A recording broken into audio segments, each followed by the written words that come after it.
ভিডিওটি না টেনে সম্পূর্ণ দেখুন, আর হাসতে হাসতে দাঁত খুলে গেলে কর্তৃপক্ষ দায়ী থাকবে না। বল্টু, ফেলুর কি খবর রে? এখনো স্কুলে আসলো না? আমি জানি না, আমার তো কিছু বলে নাই, হয়তো দেখ ঠিক চলে আসবে। এই সবাই চুপ, ম্যাডাম আসছেন। Good morning madam. Good morning, good morning. সকলে বসো। তোমাদের পড়া টরা হয়েছে নাকি না পড়েই চলে এসেছো স্কুলে? হ্যাঁ ম্যাম, পড়া হয়েছে। বেশ নন্টে, তুমি বলো তো জলে বাস করে এমন একটা প্রাণীর নাম। ম্যাম, জলে বাস করে এমন একটা প্রাণীর নাম হলো তিমি মাছ। বাহ নন্টে, তুমি একদম ঠিক বলেছো। তুমি বসো। এই পুঁটি, তুমি বলতে পারবে জলে বাস করে এমন আরেকটি প্রাণীর নাম? ম্যাডাম, আমি একটা কেন, জলে বাস করে এমন 5টি প্রাণীর নাম বলতে পারবো। বেশ, বলো তো জলে বাস করে এমন 5টি প্রাণীর নাম। তিমি মাছের বাবা, তিমি মাছের মা, তিমি মাছের ভাই, তিমি মাছের বোন, আর তিমি মাছের জামাইবাবু। তোমার মাথা, বসো। যদি সুপার ফক্স না থাকতো তবে ফেলুকে কেউ চিনতো না। কে কে গান গাইছে? কে? আমি ফেললু ম্যাডাম, ভেতরে আসতে পারি? এসো। এত দেরি হলো কেন? ম্যাডাম, ঘর থেকে বেরোতে একটু দেরি হয়ে গিয়েছিল। ঘর থেকে বেরোতে এত দেরি হয়েছিল কেন? ম্যাডাম, সকালবেলা ঘুম থেকে উঠতে একটু দেরি হয়ে গিয়েছিল। কেন সকালবেলা ঘুম থেকে উঠতে দেরি হয়ে গেছিল কেন? কারণ ম্যাডাম, কাল রাত্রিবেলা একটু দেরি করে ঘুমিয়েছিলাম তাই। কেন কাল রাতে দেরি করে ঘুমিয়েছিলে কেন? ম্যাডাম, কাল স্কুল থেকে বাড়ি ফিরতে একটু দেরি হয়ে গিয়েছিল তাই। স্কুল থেকে বাড়ি ফিরতে আবার দেরি হয়ে গেছিল কেন? কারণ কাল ক্লাসে অঙ্ক স্যার যে অঙ্কগুলো দিয়েছিল সেগুলো করতে আমার দেরি হয়ে গিয়েছিল তাই। বলছি, অঙ্কগুলো করতে দেরি হয়েছিল কেন? কারণ কাল স্কুলে দেরি করে এসেছিলাম। আরে, কালকে স্কুলে দেরি করে কেন এসেছিলি? কারণ কাল ঘর থেকে বেরোতে দেরি হয়ে গিয়েছিল। কাল আবার ঘর থেকে বেরোতে দেরি হয়েছিল কেন? কারণ ওই ম্যাডাম, কাল আবার ঘুম থেকে উঠতে দেরি হয়ে গিয়েছিল। সেই ঘুরে ফিরে একই জায়গায়, তুই বস। কাল যদি লেট হয় তোকে মুরগি বানিয়ে রাখবো। ম্যাডাম, একটা কথা বলবো। বল, কি বলবি? ম্যাডাম, আমি নিরামিষাশী, মুরগি টুরগি ঠিক খাই না। তাই ওই মুরগি না বানিয়ে যদি ছোলা বাটোরা, মশলা ধোসা, নিরামিষ কিছু বানান তাহলে একটু ভালো হইতো। বলেন কি আমার সাথে ইয়ার কি? আমি এক্ষুনি হেড স্যারের কাছে যাচ্ছি। আমি এক্ষুনি হেড স্যারকে ডেকে নিয়ে আসছি, তারপর তুই কত ছোলা বাটোরা খেতে পারিস দেখছি।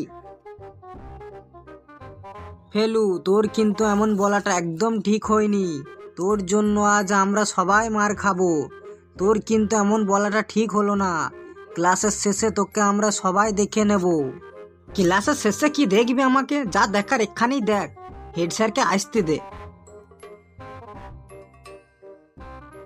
কে কে ম্যাডামের সাথে খারাপ ব্যবহার করেছে? কে কে বল, কে ম্যাডামের সাথে খারাপ ব্যবহার করেছে?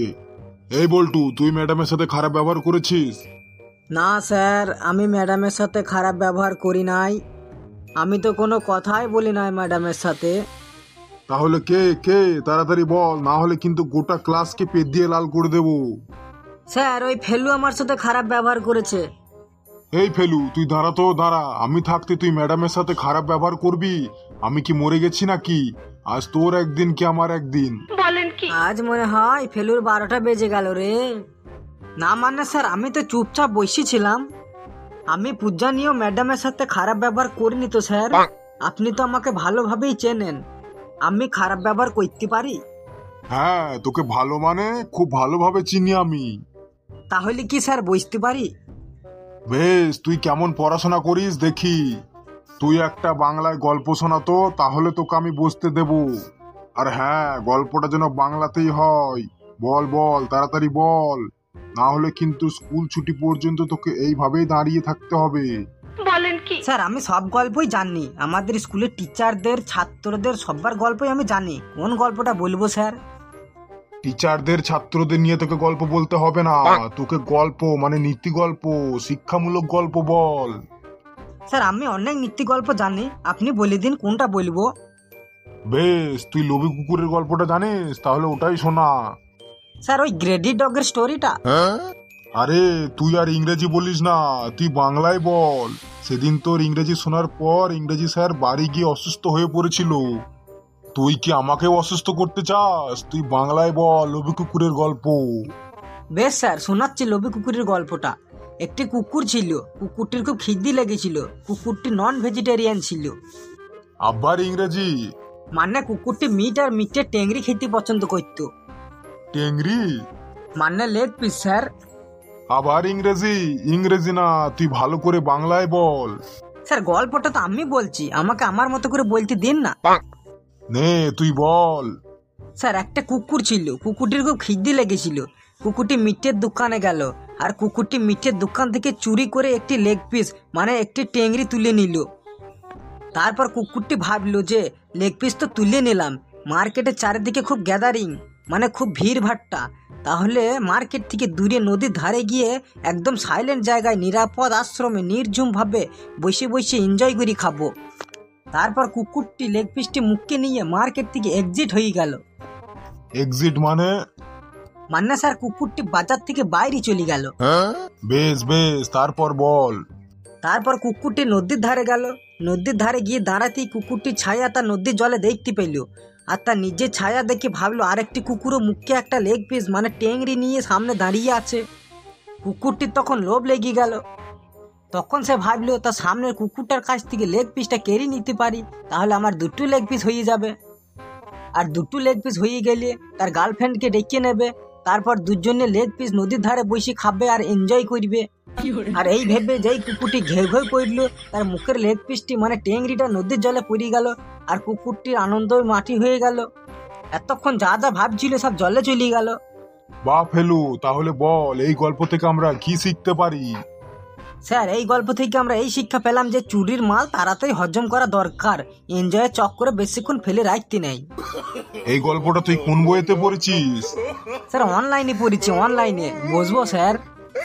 না, আমি আর একটা প্রশ্ন করব, যদি বলতে পারিস তাহলে বসবি, আর না পারলে স্কুল ছুটি পর্যন্ত এইভাবেই দাঁড়িয়ে থাকবি। কি বলতে হবে প্রশ্নটা বলুন স্যার। তোর ভর্তির ফি মুকুবের জন্য হেডমাস্টারকে একটা চিঠি লিখতে হবে। তুই কি লিখবি বল? কি করে হেডমাস্টারকে চিঠি লিখতে হয় বল? সত্যি সত্যি বলবো স্যার।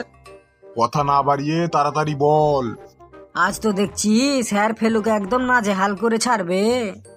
বলছি sir, to the headmaster Mathabhanga high school মহাশয়, আমার বিনীত নিবেদন এই যে আমি ফেলুরাম চাকলাদার ওরফে ফেলু, আপনার বিদ্যালয়ের অষ্টম শ্রেণীর একজন গুণধর ছাত্র।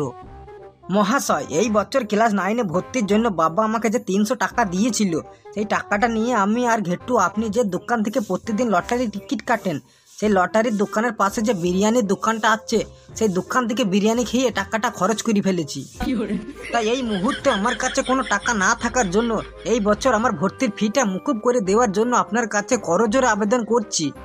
ভর্তির ফিটা মুকুব করলে আপনার কাছে চিরকৃতজ্ঞ থাকবো। বিনীত আপনার গুণধর ছাত্র ফেলুরাম চাকলাদার। বিশেষ দ্রষ্টব্য, আমরা যখন বিরিয়ানি খাচ্ছিলাম তখন আপনি লটারির টিকিট কাটছিলেন, তাই আপনার কাছে আমার বিশ্বাস অর্জনের জন্য আপনার লটারির টিকিট কাটার ভিডিও করে রেখেছি, বিশ্বাস না হলে দেখাইতে পারি। তুই খুব ভালো ছেলে রে বাবা ফেলু, তুই বস, তুই বস। শুধু এই বছর কেন, আমার স্কুলে তুই যতদিন পড়বি তোর ভর্তির ফিস মুকুব করে দিলাম। তুই শুধু এই ভিডিওটা একটু ডিলিট করে দিস বাবা। বস বস, তোরা সবাই বস, আমরা আসছি, চলুন ম্যাডাম। তো বন্ধুরা, ভিডিওটি কেমন লাগলো? যদি ভালো লাগে অবশ্যই লাইক করে চ্যানেলটিকে সাবস্ক্রাইব করিয়ে দিবেন, আর পাশে থাকা বেল আইকনটি বাজিয়ে দিবেন।